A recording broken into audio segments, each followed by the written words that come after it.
France Info. 20h, 21h, France Info, les informés. Victor Matet. Bonsoir à toutes et à tous et bienvenue aux Informés avec, comme tous les samedis, le regard des correspondants de la presse étrangère en France. À la une, cette image, celle des présidents américains et ukrainiens assis face à face dans la basilique Saint-Pierre de Rome en marge des obsèques du pape François. Volodymyr Zelensky dit avoir discuté avec Donald Trump d'un cessez-le-feu inconditionnel en Ukraine. Vladimir Poutine lui fait savoir qu'il est prêt à négocier sans aucune condition préalable. Nous allons décrypter et analyser ensemble toutes ces déclarations. Nous reviendrons aussi bien sûr sur la cérémonie en elle-même, celle des funérailles du pape François, désormais inhumé au sein de la basilique Sainte-Marie Majeure à Rome. Des centaines de milliers de personnes présentes et la question désormais de savoir qui sera le prochain pape. Et puis en fin d'émission, comme chaque soir, les cartes blanches de nos invités. Bonsoir Richard Verly. Bonsoir Victor. Correspondant France et Europe pour le média suisse Blick. Bonsoir Eva Morletto. Bonsoir. Journaliste italienne. Anna Kowalska est également avec nous. Bonsoir Anna. Bonsoir. Correspondante en France pour la télévision polonaise. Juan José Dorado. Bonsoir Juan José. Buenas tardes. Correspondant pour plusieurs médias espagnols. Et puis avec nous également pour comprendre tous les enjeux diplomatiques de ce samedi, Patrick Martin-Genier. Bonsoir. Bonjour, bonsoir. Et bienvenue. Bonsoir à cette heure-là peut-être. Enseignant à Sciences Po et à l'INALCO, spécialiste des questions internationales et européennes. Faut-il y voir un signe d'espoir, celui d'avancer vers une trêve, un cessez-le-feu en Ukraine? Une chose est sûre, cette image, cette photo de Donald Trump et de Volodymyr Zelensky aujourd'hui assis face à face sur des chaises rouges au fond de la basilique Saint-Pierre de Rome en marge de ces obsèques du pape François, contraste et de quelle manière avec la séquence à la Maison-Blanche il y a presque 2 mois quand le président américain, souvenez-vous, s'en était pris verbalement devant les caméras du monde entier à son homologue ukrainien Richard Verly. On ne peut s'empêcher de mettre en miroir ces deux scènes. Oui, et là on a à nouveau la preuve qu'on a 2 génies de la communication politique. Parce que franchement, alors ce n'était sûrement pas préparé, mais se retrouver à cet endroit, de cette manière, personne autour, ce sentiment que enfin ils ont une discussion d'homme à homme, l'un en face de l'autre, alors que la dépouille du pape est pas très loin, à quelques mètres. Je trouve que c'est une très belle image. Il faut espérer qu'elle soit porteuse d'espoir. Mais quand on les regarde, on a plutôt l'impression que le courant passe, donc il faut plutôt s'en féliciter. Anna Kowalska, sur cette image des 2 hommes face à face. Elle est seulement porteuse d'espoir, surtout que pour la première fois, il y a un vrai dialogue. On a l'impression entre Donald Trump et Volodymyr Zelensky, justement, depuis, je crois, 28 février, donc depuis leur bataille à la Maison-Blanche. Après, je ne pense pas que ça veut dire qu'on s'approche vraiment vers la fin de la guerre. On va sûrement en parler tout à l'heure. Je sais que les médias en France, aujourd'hui, on voit le début de la fin de la guerre en Ukraine. En Pologne, par exemple, c'est pas du tout le cas. On sait qu'il y a encore énormément de positions à clarifier et pour l'instant, les positions de l'Ukraine et de la Russie sont pas conciliables. Donc, c'est probablement un bon début d'espoir. Mais il y a une longue route encore. L'échange a été constructif, positif, selon les termes très officiels, que ce soit de la part de Kiev ou d'autres délégations présentes à Rome. Ce sont ensuite les commentaires qui ont suivi, qui nous intéressent. Volodymyr Zelensky qui parle d'un moment peut-être historique, dit-il. Il dit avoir discuté avec Donald Trump d'un cessez-le-feu inconditionnel en Ukraine. Vladimir Poutine fait savoir qu'il est prêt à négocier sans aucune condition préalable. Je cite, comment est-ce que vous analysez, Patrick Martin-Genier, ces différentes déclarations ?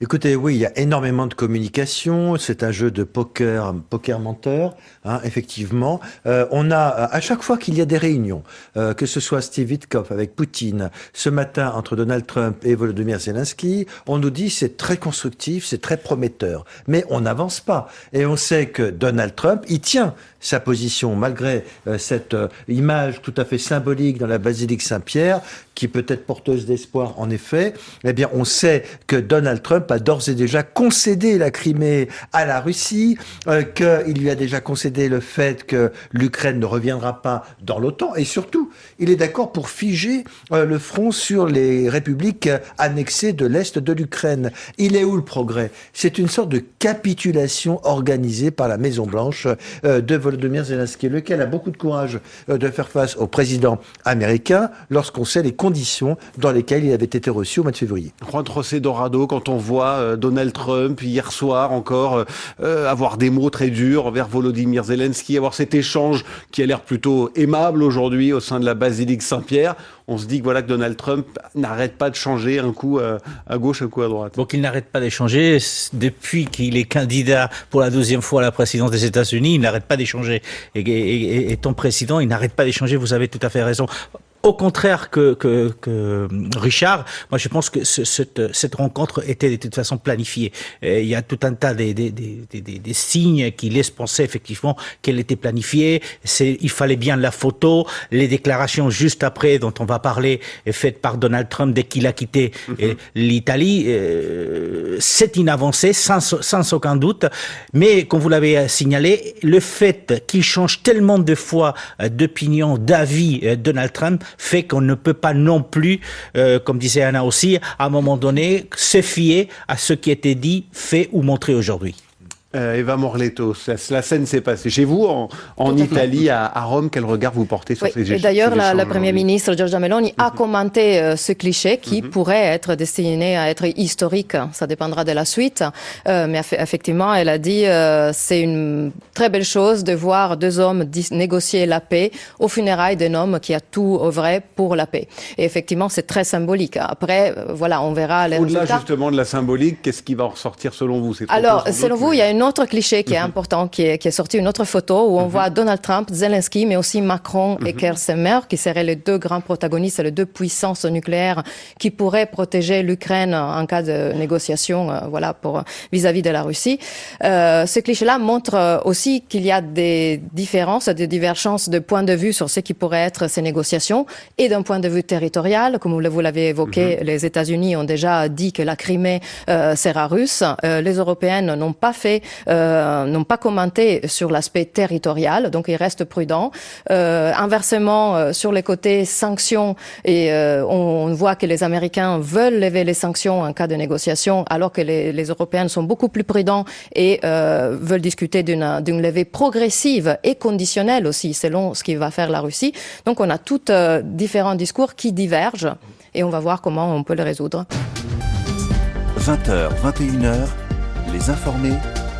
Victor Matet. Avec donc ces discussions, ces échanges diplomatiques, ces rencontres aujourd'hui en marge des obsèques du pape François à Rome, et cette image forte, on l'a dit, Volodymyr Zelensky et Donald Trump réunis face à face au sein de la basilique Saint-Pierre de Rome. Un grand absent aujourd'hui, Richard Verly, c'est Vladimir Poutine, le président russe? Pas tout à fait, puisque hier il avait rencontré l'émissaire de Donald Trump, Steve Witkoff. Absent à Rome, je précise. Absolument. Absent à Rome. Physiquement. Absent à Rome pour les raisons que l'on connaît, Cour pénale internationale, risque d'arrestation, et de toute manière, très franchement, avoir Vladimir Poutine qui a agressé l'Ukraine et qui mène une guerre absolument sauvage depuis maintenant 3 ans dans la basilique Saint-Pierre de Rome, ça aurait été vraiment une insulte, il faut bien le dire, à la mémoire du pape François.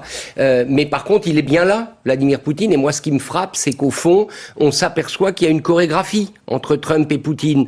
Parce que regardez, ce qu'a fait de terrible Vladimir Poutine en bombardant Kiev il y a quelques jours avec des dizaines de morts, ça a permis quoi? Ça a permis à Donald Trump aussitôt de faire un message sur son réseau social et de dire stop, arrêtez le carnage. Donc on a vraiment l'impression qu'il y a un cynisme à l'œuvre, que c'est assez chorégraphié, et moi je ne serais pas surpris, on va voir ce que ça donne, que les mécanismes d'une discussion soient maintenant bien en place et que ça s'accélère, puisqu'il y a le 9 mai, l'anniversaire de la libération de l'Europe des nazis, 9 mai 1945, et il y a la mi-mai une visite de Donald Trump en Arabie Saoudite, et l'on sait que c'est là que les deux hommes devraient se rencontrer, peut-être pas cette fois, mais en tout cas on connaît la destination. Et avant cela, il y a l'anniversaire, si l'on peut dire, des 100 premiers jours de Donald Trump à la Maison-Blanche, on en reparlera peut-être. Anna Kowalska, la suite logique, ce serait quoi? D'abord, peut-être un coup de fil tout de suite entre Donald Trump et Vladimir Poutine après ce qui s'est passé aujourd'hui? Bon, je ne sais, probablement, sauf que justement Steve Witkoff hier a bien fait passer le message. Émissaire américain qui hier était à Moscou, pas hier, c'est à lui que Vladimir Poutine a dû dire qu'il est prêt à négocier, sauf que bon, cette chose, on a déjà entendu plusieurs fois que Vladimir Poutine est prêt à négocier, et ça avance pas du tout. Moi, j'ai l'impression que pendant tous ces longs voyages, on a déjà entendu plusieurs fois qu'on est vraiment proche de la fin de la guerre. Par exemple, je couvrais les négociations entre les Américains et les Ukrainiens en Arabie Saoudite. Tout le monde avait l'impression que c'est une révolution, qu'enfin il y aura un cessez-le-feu, que les Ukrainiens ont accepté tout de suite. Sauf que la Russie ne l'a jamais accepté depuis. Donc effectivement, je pense qu'il y a déjà deux questions non pas résolues alors que l'Ukraine a déjà fait beaucoup de concessions, par exemple par rapport à l'OTAN. Première, c'est la question territoriale. Ni l'Ukraine ni la Russie ne prêt à négocier par rapport à ça. Et puis la question toujours vraiment pas couverte de garantie de sécurité pour l'Ukraine. On ne sait pas si Vladimir Poutine, s'il accepte le cessez-le-feu, ne va pas réattaquer dans 3 ans. Donc je pense que ces deux choses, pour l'instant, ils doivent être négociés entre Volodymyr Zelensky et Donald Trump avant d'être probablement négociés avec Vladimir Poutine. Mais on a l'impression que Donald Trump n'est pas prêt à accepter ces concessions. Mais le sentiment qu'on a aussi, Patrick Martin-Genier, c'est que finalement Donald Trump veut aller vite et qu'il serait prêt finalement à essayer de conclure un accord, une sorte de coquille vide finalement en disant trouvons un accord, on discutera ensuite des modalités. Est-ce que c'est possible ça? C'est pas forcément une coquille vide pour lui. Parce qu'il veut son accord sur les minerais. Tout ça a été acté, c'est acté. Il aura son accord sur les minerais. Le président Zelensky l'a dit, ce sera fait. Il y a aussi la question de la centrale nucléaire de Zaporizhzhia, qui resterait aux Ukrainiens même en zone occupée, mais gérée par les Américains, le cas échéant. Donc pour lui, ce n'est pas une coquille vide. Il y a toujours du business, des affaires à faire pour lui, à investir en Ukraine. Il veut aller vite. La question est de savoir, mais que veut Vladimir Poutine de plus? Parce qu'il a déjà la neutralité de l'Ukraine. Il y a déjà la reconnaissance des républiques annexées. L'histoire, excusez-moi l'expression, mais de la Crimée, c'est déjà réglé. Que veut-il de plus? Il veut également la levée des sanctions. Et c'est là, peut-être où il y a des difficultés, la levée des sanctions économiques et financières, car les États-Unis seuls ne veulent pas lever ces sanctions. Il y a aussi l'Union européenne qui avait décidé environ 15 trains de sanctions. Donc c'est ça la question. Et certes, Vladimir Poutine est un menteur invétéré, mais il a un intérêt à poursuivre parce qu'il pourrait y avoir des difficultés au sein de son régime.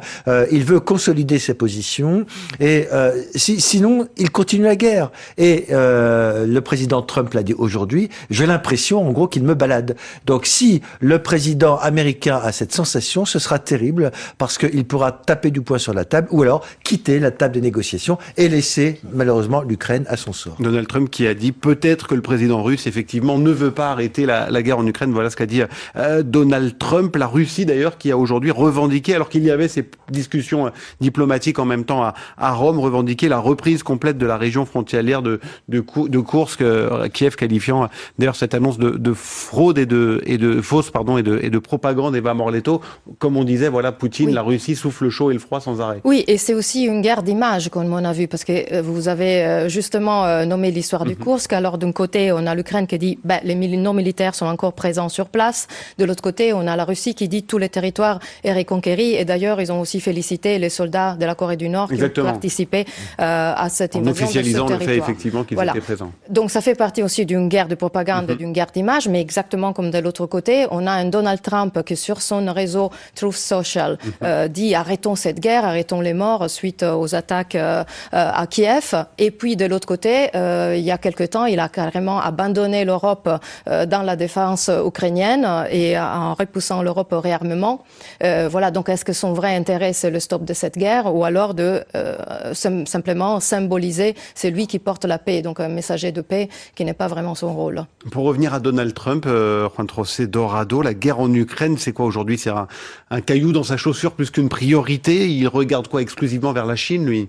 Il regarde essentiellement vers la Chine et n'oublions pas aussi qu'il y a un autre dossier qui était ouvert, effectivement, c'est le dossier iranien qui a été ouvert juste après le dossier ukrainien. Donc effectivement, il a besoin d'aller assez vite aussi parce qu'il y a les 100 premiers jours de son mandat, donc il veut avoir des résultats sur les promesses qu'il a fait dès qu'il est arrivé à la Maison Blanche. Après, il va falloir effectivement compter avec les Européens. On sait qu'aujourd'hui, effectivement, Ursula von der Leyen a rencontré Zelensky et il a encore une fois dit que l'Europe va appuyer Zelensky dans les négociations à venir. Donc, on voit une petite porte que s'entrouvre pour que l'Europe ait un rôle à jouer dans cette paix. En tout état des choses, c'est vrai que pour Donald Trump, plus vite il va dans les dossiers ukrainiens, plus il va pouvoir se consacrer à la Chine, qui est son principal objectif aujourd'hui. Anna Kowalska. Moi, je suis pas sûre que les Américains sont intéressés par la présence des Européens dans cette négociation. Il avait une première assez historique rendez-vous à Élysée il y a une semaine presque exactement avec Marco Rubio, la représentation américaine,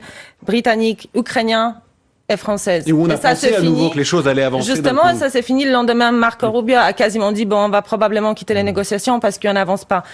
Donc, je pense que vraiment ici, Donald Trump veut à n'importe quel prix finir cette guerre et il regarde pas la façon de le faire, probablement avant mardi, avant ces 100 jours. Et sinon, il y aura vraiment, je pense, un vrai risque que les Américains vont se désintéresser totalement du futur de l'Ukraine. Et d'ailleurs, après cette rencontre Trump-Zelensky aujourd'hui au sein de la basilique Saint-Pierre, on a vu des images aussi de rencontres entre Zelensky et Macron, avec Keir Starmer, le Premier ministre britannique. C'est de l'image de la communication aussi, Patrick Martin-Genier, où au fond, il y a encore un rôle pour cette Europe qui, pour l'instant, a du mal à peser dans ce dossier. Oui, elle a du mal à peser. Comme cela vient d'être dit, les États-Unis sont pas bien intéressés par ce que pourrait faire l'Europe. Quoique Keir Starmer, le Premier ministre britannique, Emmanuel Macron, le président français, vous l'avez dit, ce sont deux puissances nucléaires. Nous pouvons être des pays qui peuvent apporter quelque chose à condition qu'il y ait un accord de paix. Mais vous savez, une confrère journaliste travaillant sur une autre chaîne est allée interviewer le porte-parole de Vladimir Poutine, Dmitry Peskov, et qu'a dit le porte-parole? Il a dit « Les Européens ne seront que des exécutants ». En réalité, c'est cela que demande Trump à l'Europe, d'être des sous-traitants. Mais si nous sommes des sous-traitants d'un accord de paix, oui, l'Europe peut apporter quelque chose à condition que cet accord soit bien ficelé. Et par rapport à lorsque l'on dit que Vladimir Poutine a intérêt à un accord, vous avez dit aussi Donald Trump a intérêt, les 100 premiers jours. Les sondages aux États-Unis sont très mauvais pour lui, 24% d'opinion favorable s'agissant des 100 premiers jours de la politique de Trump. Donc je pense qu'il veut véritablement un succès diplomatique en Ukraine. Ça pourrait passer également par un succès en Iran. 20h, 21h, les informés, Victor Matet. Nos informés dans le studio de France Info ce samedi soir, Richard Verly, correspondant pour le média suisse Blick, Eva Morletto pour l'Italie, Anna Kowalska, correspondante en France pour la télévision polonaise, Juan José Dorado, c'est l'Espagne bien sûr, et Patrick Martin-Genier, enseignant à Sciences Po et à l'INALCO, spécialiste des questions européennes. Continuons à évoquer tous ces échanges diplomatiques qui ont eu lieu aujourd'hui à Rome en marge des obsèques du pape François. Nous reviendrons sur ces funérailles dans les prochaines minutes. Nous parlions à la fois du rôle des Européens, également de Donald Trump. Richard Verly, on le disait, il y a ce fameux cap des 100 jours qui arrive pour le président américain. Il y a aussi cette ambition qui paraissait un peu folle au départ, mais qui est peut-être réelle. Il l'avait dit, d'obtenir un jour le prix Nobel de la paix. Alors le prix Nobel de la paix, il y pense sans doute, ça paraît quand même compliqué dans la situation actuelle, mais imaginez qu'il arrive à nouer un accord de paix ou en tout cas une négociation solide sur l'Ukraine, qu'il arrive à un accord avec l'Iran et que potentiellement avec la Chine sur fond de guerre commerciale il y ait une accalmie, eh bien peut-être qu'à ce moment-là l'Académie Nobel, qui regarde toujours quand même la politique, pourrait lui concéder ce prix Nobel. Ce serait une manière d'avoir une sorte de trêve entre l'Europe et les États-Unis. Ce serait une branche d'olivier qu'on tend à Donald Trump, mais je crois qu'on n'en est pas là. Un mot peut-être sur l'Europe et l'Ukraine. Moi, ce qui me frappe, c'est que si on essaye vraiment de faire au plus simple, la Russie et les États-Unis se partagent l'Ukraine, et les Ukrainiens, ils seront à la charge des Européens. Voilà ce qui est en train de se passer. Et ça, c'est extrêmement inquiétant. Pourquoi ? Pas parce que les Ukrainiens sont problématiques, ils ont fait preuve de leur résistance. C'est simplement qu'au sein de l'Union européenne, n'oublions pas les résistances qu'il y a à une intégration rapide de l'Ukraine dans l'Union, les divisions, et ce sera un lourd fardeau politique à porter, mais il faudra le porter parce qu'il n'y a pas le choix. Juan José Dorado, cela relance aussi cette idée de la coalition des volontaires dont on a beaucoup parlé ces dernières semaines à l'initiative d'Emmanuel Macron et de Keir Starmer dont on a parlé aujourd'hui aussi avec leur présence à Rome. Effectivement, cette coalition des volontaires, le fait d'envoyer des soldats en deuxième ligne pour garantir un accord de paix ou un cessez-le-feu, long cessez-le-feu pour l'instant, pourquoi pas. La première des choses, c'est que les Européens sont pas tous d'accord. L'Espagne a dit dès la première minute qu'elle n'enverra pas des soldats en Ukraine. Voilà. Donc, et puis, il y a la Russie. La Russie qui a dit qu'elle ne veut aucun soldat d'un pays de l'OTAN en Ukraine. Donc, effectivement, ça paraît très, très, très compliqué. Mais, comme dit Richard, si effectivement, en fin de compte, in fine, c'est les États-Unis et la Russie qui se partagent l'Ukraine. Effectivement, on va être juste des exécutants. Et peut-être qu'à ce moment-là, on pourra avoir une force de paix sur place. Mais c'est vrai que ça devient très compliqué parce qu'effectivement, de toute façon, Poutine, pour l'instant, n'a rien cédé à ses exigences. Sur la position de l'Italie, justement, Eva Morletto. Oui, alors et c'est pas exactement les volontaires, plutôt les Italiens. Hein, alors et on a une position de Giorgia Meloni qui essaye toujours de courtiser un peu Trump. Vous avez entendu cette fameuse phrase "Let's make the West great again", donc de après unir. Sa visite récente après aussi à Washington, assez décevante de son point de vue. Exactement, mais pour tenir, disons, compact le front occidental contre la Russie. Mais c'est vrai qu'aujourd'hui, on a une Europe qui face aux exigences de la Russie, qui elle a déjà dit 5 régions qui veut annexer, pas que rentre dans l'OTAN l'Ukraine, et des exigences que on ne sait pas aujourd'hui si l'Europe a les moyens aussi d'être ce fameux appui pour l'Ukraine. Donc on abandonne l'Ukraine, mais avec quels moyens on va la soutenir, avec quels moyens on va l'intégrer. On se retrouvera un pays en ruine, on se retrouvera un pays qui sera le plus grand au niveau territorial, qui absorbera pas mal de ressources européennes. En quelle mesure on est capable d'accueillir ça? Anna Kowalska sur la situation polonaise et puis Patrick Martin. N'oublions pas que cette situation dont parle Richard, qui est fort probable, effectivement, que l'Ukraine va devoir rendre Donbass, Crimée, n'est pas seulement très difficile pour l'Ukraine, mais pour toute l'Europe de l'Est qui pense que, comme la Pologne, que chaque concession vis-à-vis de Vladimir Poutine va l'encourager. La Crimée, on le rappelle, c'est une ligne rouge aujourd'hui pour l'Ukraine. Hein. Pour les Ukrainiens. Sauf que Donald Trump a quasiment décidé qu'elle sera rendue à la Russie et les Ukrainiens sont pas d'accord. Ce que je voulais dire, c'est que selon l'Europe de l'Est, donc les Pays-Bas, la Pologne, la Roumanie probablement aussi, ça fera un précédent qui sera très dangereux pour pour l'avenir de l'Europe. Donc il faut surtout pas permettre ça. L'Ukraine, selon l'Europe de l'Est, c'est toujours des frontières de 91. Donc, avec le Donbass, avec le Crimée, ce qui aujourd'hui paraît très difficile, c'est la raison pour laquelle, justement, le pays comme la Pologne essaye aujourd'hui de soutenir l'Ukraine dans cette bataille et dans ces négociations, sans cependant envoyer les soldats. Mais je pense qu'ici, il y a aussi une question politique avec les élections présidentielles en Pologne qui viennent dans 3 semaines. Patrick Martin-Jeunier. Oui, je crois on nage en pleine fiction politique, juridique.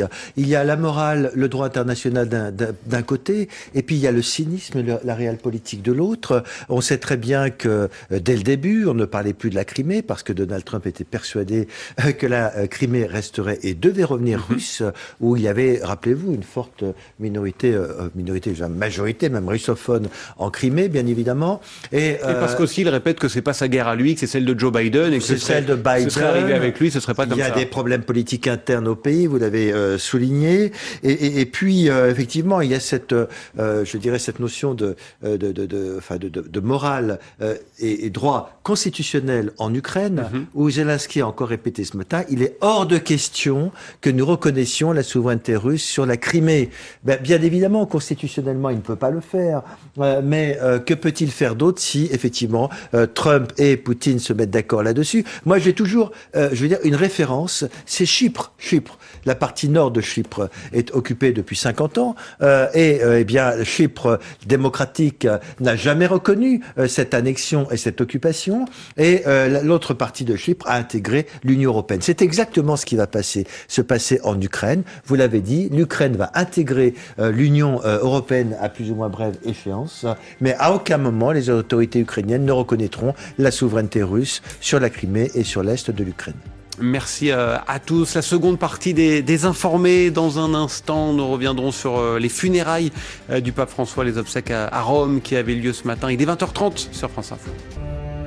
20h, 21h, France Info, les informés.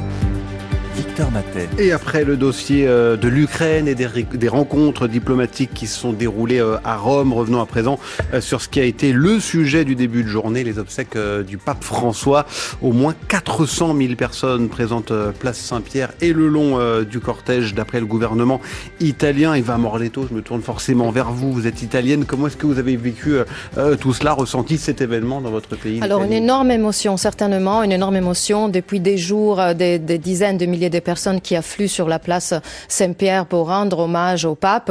Et il faut dire que ce pape, effectivement, était très aimé parce qu'il avait su parler avec les gens avec un langage simple. Ce qui était la sobriété, le langage simple était un peu sa devise. Et on l'a vu même dans les funérailles. Par rapport aux autres papes, il n'y avait pas certains symboliques comme par exemple le baldaquin ou d'autres symboles fasteux, qui liés à l'Église, qu'il lui n'avait pas voulu. Il avait donné des dispositions précises sur son funérail en disant qu'il fallait être le plus possible simple et voilà pour s'adresser. Tout le monde a regardé cet événement. Tout le monde a regardé cet événement avec grande émotion et il y a eu en Italie 5 jours de deuil qui ont été déclarés. Ça aussi c'est exceptionnel. Pour le pape Jean-Paul II, il avait été 3 jours de deuil.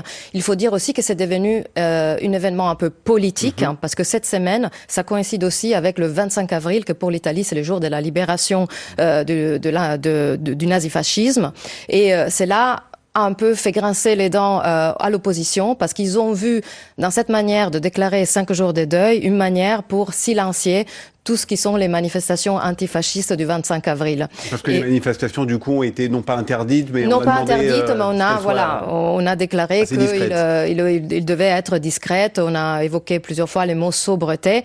Il y a eu quelques, d'ailleurs, petites crispations dans les manifestations à Milan entre les groupes qui étaient pro-Palestine, qui défilent souvent dans ces genres de manifestations.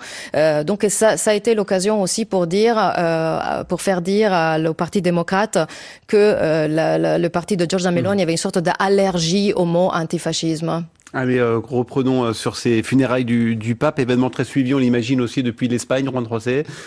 Très suivi en Espagne, effectivement. Peut-être l'émotion n'était pas aussi intense et aussi forte qu'elle l'était en Italie pour des raisons logiques, quoique elle était importante en Espagne parce qu'effectivement, le pape François, même s'il n'est pas venu visiter l'Espagne pendant son pontificat, c'est vrai que étant latino-américain, argentin, il était assez proche des Espagnols de façon générale. Et puis, les Espagnols, de toute façon, la délégation espagnole était représentée au plus haut niveau puisque aussi bien le roi que la reine étaient présentes, plusieurs ministres, quoique le président espagnol avait décidé de faire l'impasse et de pas passer donc à Rome pour assister aux funérailles. Ça n'empêche effectivement que maintenant l'intérêt des Espagnols est juste de voir ce qui va se passer après avec le conclave, parce que n'oublions pas, l'Espagne est le pays qui a le plus de cardinaux, le troisième pays qui a le plus de cardinaux après l'Italie bien sûr et les États-Unis. Anna Kowalska, la Pologne, on pense forcément à Jean-Paul II. Le pape François était moins populaire que Jean-Paul II, moins conservateur aussi, moins aimé en Pologne. Je ne sais pas si on peut dire moins aimé, effectivement. Il n'y a pas eu la même ferveur pour ses obsèques, clairement. Jean-Paul II, on l'appelait notre pape. Il ne faut pas oublier que la Pologne traversait une période très difficile. C'est une amphore de régime communiste. Quand il a été élu pape en 1978, c'était un énorme événement qui vraiment a donné beaucoup d'espoir pour la Pologne et la reconnaissance à l'étranger. Et ses obsèques aussi en 2005, il y a 20 ans, 1 million de personnes, 2 fois plus qu'aujourd'hui. C'était un événement exceptionnel.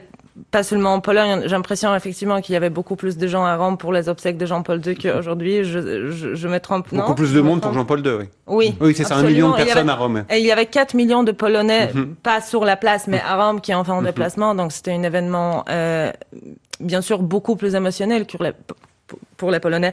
Mais aujourd'hui aussi, bien évidemment, tout le monde a suivi ça de près. Pape François a été très populaire en Pologne à cause de son travail humanitaire, notamment.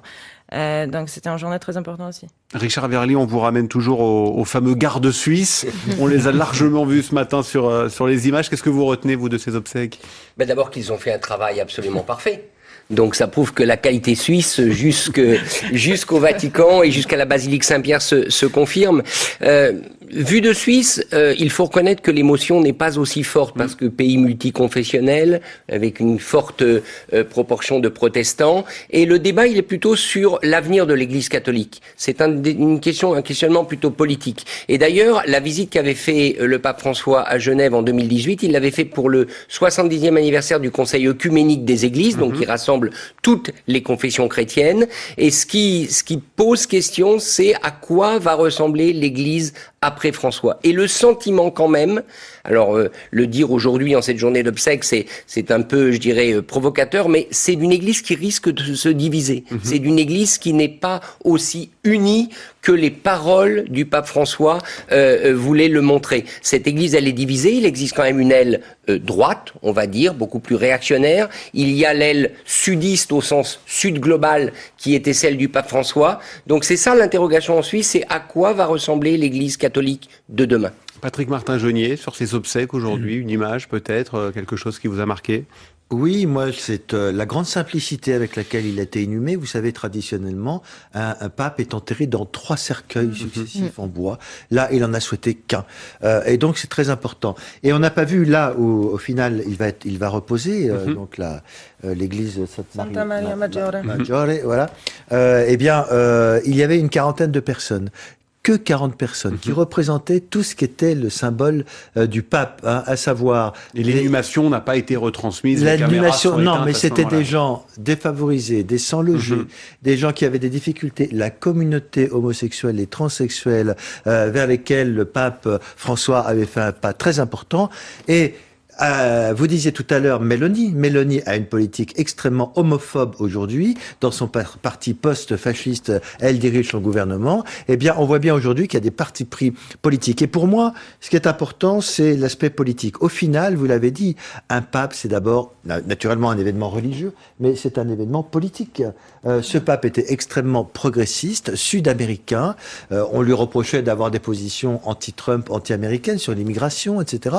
Aujourd'hui, que va sortir du conclave? Qui va en sortir? Est-ce que ce sera, comme le dit Richard, un pape réactionnaire? Je suis très étonné de voir que certains réseaux sociaux disent qu'un certain pape réactionnaire devrait être élu pour redresser l'Église. C'est pas ça l'Église demain. Donc, ce qui se joue aujourd'hui dans le futur conclave, c'est une Église ouverte sur la société, un peu comme l'avait fait le pape Jean XXIII pour le Concile Vatican II. Conclave qui est prévu entre le 5 et 10 mai, a priori. Il faut noter que le pape François avait nommé au cours de son pontificat depuis 2013 près de 80% des cardinaux actuels qui vont voter lors de ce conclave justement dans les prochains jours. Juan José, est-ce que cela laisse présager que le futur pape pourrait s'inscrire dans les pas justement du pape François? Ça laisse présager que ça sera comme ça. Effectivement, je pense que le pape, sachant effectivement que de toute façon il allait mourir d'un moment à un autre, il fallait quand même préparer l'avenir. Et préparer l'avenir, c'était effectivement de nommer des cardinaux qui vont pouvoir continuer le travail qu'il a déjà entamé.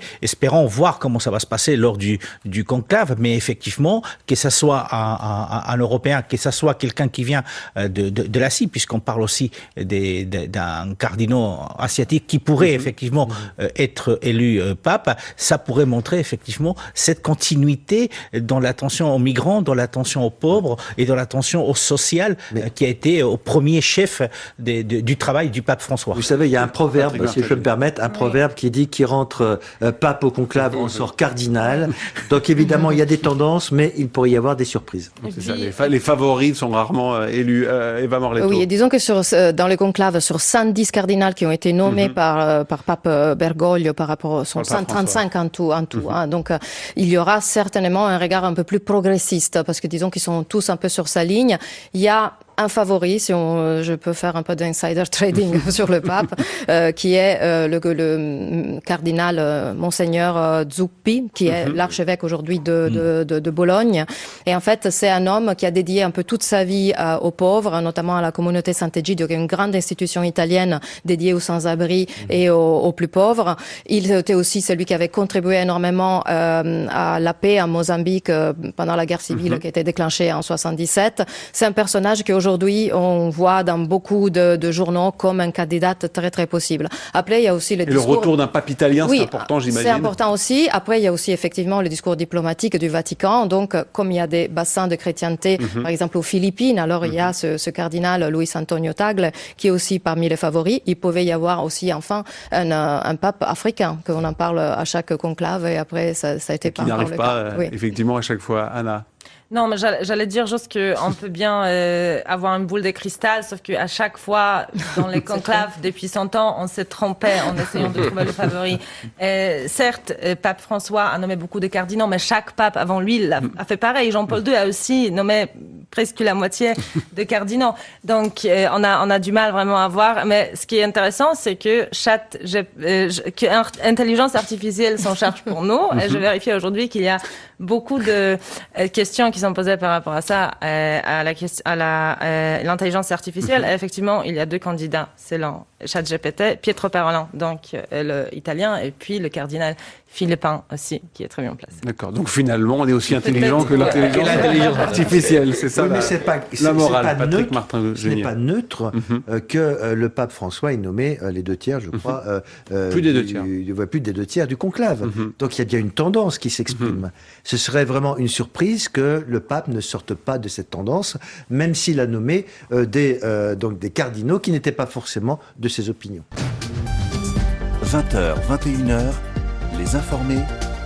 Victor Matet. Les informés ce soir, Richard Verly pour la Suisse et le média Blick, Eva Morletto, journaliste italienne, Anna Kowalska de la télévision polonaise, Juan José Dorado pour plusieurs médias espagnols et Patrick Martin-Genier, spécialiste des questions européennes. Nous parlions de ces obsèques du pape François. Encore une question peut-être sur l'avenir, effectivement, le prochain pape. Richard Verly, est-ce que on évoquait Donald Trump, les Américains, est-ce que notamment les Américains, mais peut-être d'autres pays, vont faire pression ou peuvent faire pression lors de ce conclave? Je ne le crois pas. Je ne crois pas que ça se passe comme ça. Je ne vois pas une puissance politique, un pays, réussir à imposer son pape. Ça a été longtemps le cas dans l'histoire, rappelons-le. C'est comme ça que ça se passait. Je crois qu'aujourd'hui, fort heureusement, l'Église catholique s'est émancipée de ses influences politiques extérieures. Ça ne veut pas dire que les cardinaux n'ont pas d'opinion. Ils ont des opinions, évidemment. Mais n'oublions pas une chose, ils le disent, et je pense que c'est sincère, ou en tout cas je veux croire que c'est sincère, il y a l'Esprit Saint. Il y a sans doute chez chacun de ces cardinaux l'idée qui est la meilleure personne pour diriger ce 1,5 milliard de fidèles qui sont disséminés aux 4 coins du monde et qui sont majoritairement dans les pays du Sud aujourd'hui et non pas dans notre vieille Europe. Eh bien, je crois que ce questionnement-là, même si quelquefois ça peut faire sourire parce qu'on pense tous que tout est affaire de cynisme, de politique, d'alliance, de copinage parfois, eh bien, dans ce conclave, il y a quelque chose de différent qui va sans doute en sortir. Quel est, alors là pour le coup on peut employer l'expression, l'homme providentiel. Patrick Martin-Genier, vous disiez que le pape est avant tout politique, religieux bien évidemment.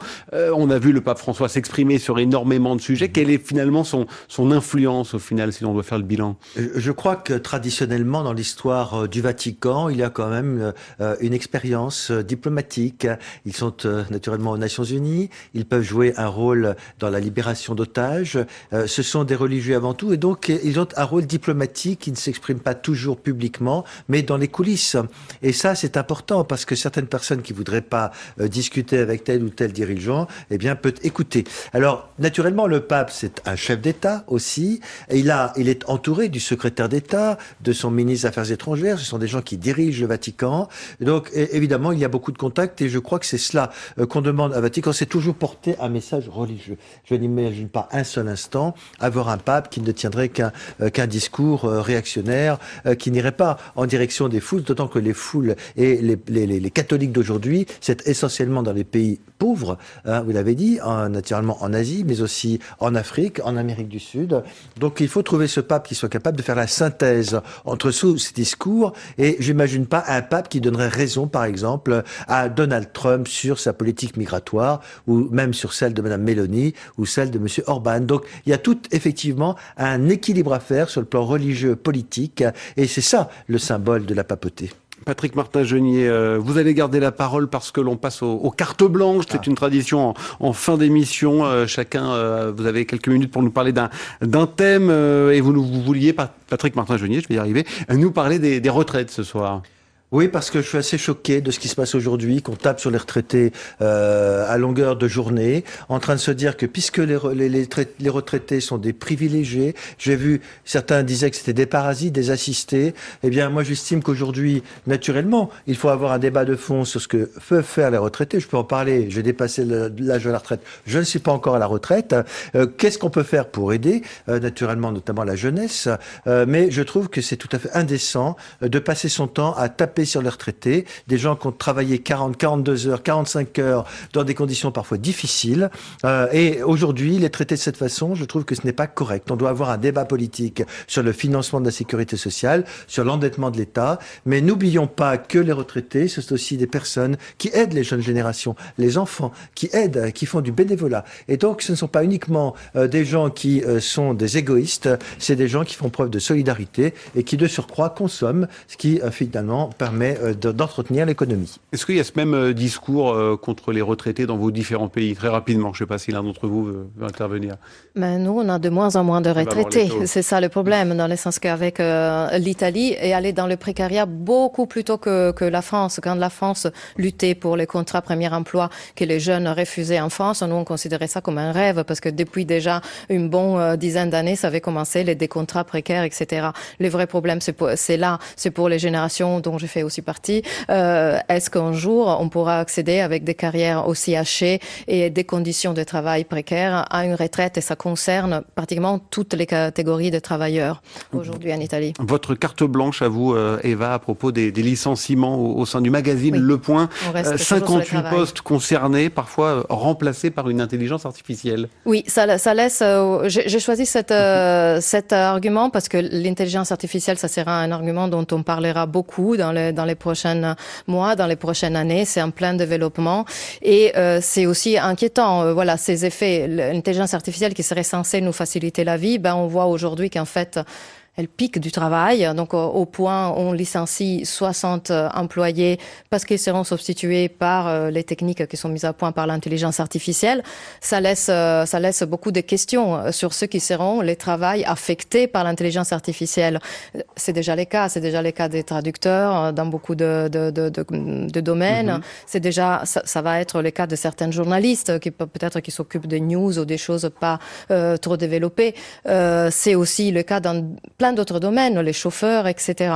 Ça pose une question aussi du point de vue, parce que parallèlement à cette nouvelle, c'est sorti une enquête de jeunes ingénieurs qui disent que si l'intelligence artificielle se développe au rythme d'aujourd'hui, on aura dans 5-7 ans un problème écologique qui se pose, c'est-à-dire il faudra au moins 5 centrales nucléaires, rien qu'en France, qui s'occupent de ça, du développement de l'intelligence artificielle. Donc on va complètement dans le mur pour le développement de cette technologie qui est en soi fabuleuse, mais qui pose déjà des gros contraintes et des grosses inquiétudes. Problème, Juan José Dorado, économique, écologique, on n'en a pas fini avec l'intelligence artificielle. On n'en a pas fini avec l'intelligence artificielle. La seule avantage par rapport à d'autres pays en Espagne, c'est que nous, on s'attaque pas aux retraités. Pour la question que vous posiez tout à l'heure, nous on chuchote les retraités parce que c'est eux qui votent et qui votent un certain nombre des partis, et donc ça c'est important, donc on les chuchote, on augmente les retraites. Mais c'est vrai que l'intelligence artificielle est important dans le développement technique de tous les pays, sauf qu'en Espagne on n'a pas les moyens qui existent en France ou dans d'autres pays, aux États-Unis ou en Chine, pour effectivement mettre de l'argent qu'il faut pour avancer. Donc nous on va suivre tout simplement le train, mais on ne sera jamais la locomotive de ce train, on sera plutôt les wagons qui sont en arrière. 20h, 21h, les informés, Victor Matet. Avec la suite et la fin aussi des cartes blanches de nos informés. Juan José Dorado, vous nous parlez d'un livre ce soir sur un sport, je crois que vous aimez bien. Oui, je vais vous parler de football. Ça n'a rien à voir avec la retraitée ou l'intelligence artificielle du football. Et oui, puisque le football, depuis une quinzaine de jours, on parle beaucoup en France, notamment parce que la violence est retournée dans les stades, mais aussi en dehors des stades avec des supporters qui se tapent dessus dans les stations de service, dans les autoroutes. Et puis, il y a un monsieur qui s'appelle Jean-Carl Lucas qui vient de sortir un livre qui s'appelle J'y étais et qui, Jean-Carl Lucas, je précise, est un musicien, n'est pas un écrivain, un musicien qui a représenté la France à l'Eurovision en 2018 avec son duo Madame Messieurs. Eh bien, lui, il est aussi un amateur, un amoureux du football. Il a sorti un livre, donc, qui retrace 40 matchs historiques pour le football. Et pourquoi je vous parle de lui? Parce que ce livre-là vous réconcilie avec le sport et avec le football. Le football n'est pas violence, n'est pas racisme, n'est pas homophobie, n'est pas violence. Non, le football est aussi un visage aimable, est aussi une vie en famille, pouvoir aller ensemble voir un match. Et il raconte notamment sa première expérience étant enfant, 6-7 ans, ans, son papa l'amène au Parc des Princes et comme il a été émerveillé depuis ses 7 ans de ce qu'il a découvert dans un stade de foot. Donc oui, Jean-Carl Lucas a écrit donc J'y étais, qui parle du football tel qu'on l'aime aujourd'hui, loin de la violence, loin de l'homophobie, loin du racisme. On est obligé du coup, Juan José, de vous demander, vous, la première fois que vous êtes allé dans un stade de foot. J'étais aussi très jeune, peut-être pas aussi jeune que Jean-Carl Lucas, mais j'avais une dizaine d'années et j'ai eu sa même expérience que lui, c'est-à-dire que j'ai passé le match à regarder plutôt les gradins, voir cette ambiance incroyable. Et en fait, je regardais pas du tout ce qui passait sur le terrain parce que j'étais tellement émerveillé de ce qui s'est passé tout autour que par la suite, effectivement, le foot est resté quand même quelque chose d'important dans ma vie personnelle et professionnelle aussi. C'était quel match? Vous vous en souvenez ou pas? C'était Valence-Real Madrid, c'était dans les années 70. Pas mal. Enfin, Richard, avec vous, on parle d'un anniversaire, les 50 ans de carrière du chanteur Renaud. Oui, parce que je trouve que Renaud, c'est la France.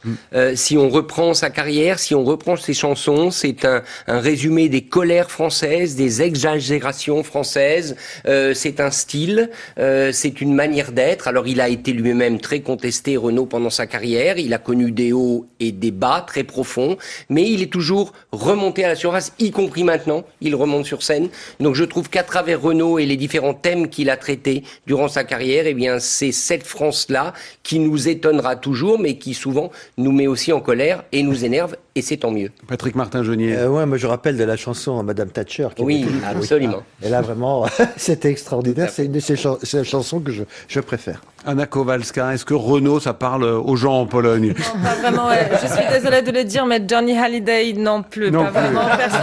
Personne connaît Johnny Hallyday, français. sauf pour le fait qu'il a totalement détruit un hôtel à Cracovie pendant un concert, parce qu'il était dans un état... Et Mireille Mathieu. Mireille Mathieu, très connu, bien évidemment. Ah. Très connu. Comme en Russie. Comme en Russie. Renaud, peut-être les autres, depuis que vous êtes en France, depuis pas mal d'années pour certains, est-ce que c'est quelqu'un que vous connaissez, que vous écoutez? Oui. Bah oui, Moi, je bien connais. sûr. J'ai même quelques chansons dans ma playlist, effectivement, de vieux tubes de Renaud. Mais effectivement, il a été quelqu'un de très polémique. D'ailleurs, lors de l'un de ses retours, il avait sorti une chanson où il critiquait la police. Et effectivement, on a tapé très fort sur lui, même s'il s'est excusé par la suite. Et Quelle chanson est-ce que vous avez dans Je me votre rappelle plus téléphone? du titre, mais ça avait été quand même effectivement un scandale à l'époque. Eva. Moi, je suis d'accord avec Richard, c'est la France, un peu comme Gainsbourg, Gainsbourg un peu plus populaire, parce que même dans sa posture, le fait qu'il abuse parfois de l'alcool, etc., mais ça fait partie de ces personnages français qu'ils assument le fait de n'être pas lisse, de pas s'adapter, de dire je suis comme ça. Et alors, et j'adore ce mot. Et alors, et Renaud correspond parfaitement à ce cliché français. Et est-ce qu'il y a de des liberté, équivalents dans vos d'une pays certaine de manière. chanteurs comme ça, Ouais, nous on a. Non, qui pas. incarnent le pays ou qui Non, on ont n'a chanté pas- comme ça on n'a la société? pardonnez-nous, mais nous n'avons pas cette insolence en Suisse. Non, en Italie, on a un chanteur qui est complètement inconnu à l'étranger, qui est Vasco Rossi, qui a eu des problèmes de drogue, etc., mais qui a fait des textes absolument fabuleux. C'est un ancien rocker, même maintenant, je pense qu'il a 70 ans. Mais c'est un mythe, en fait, pour toute la jeunesse de ma génération et ceux qui m'ont suivi.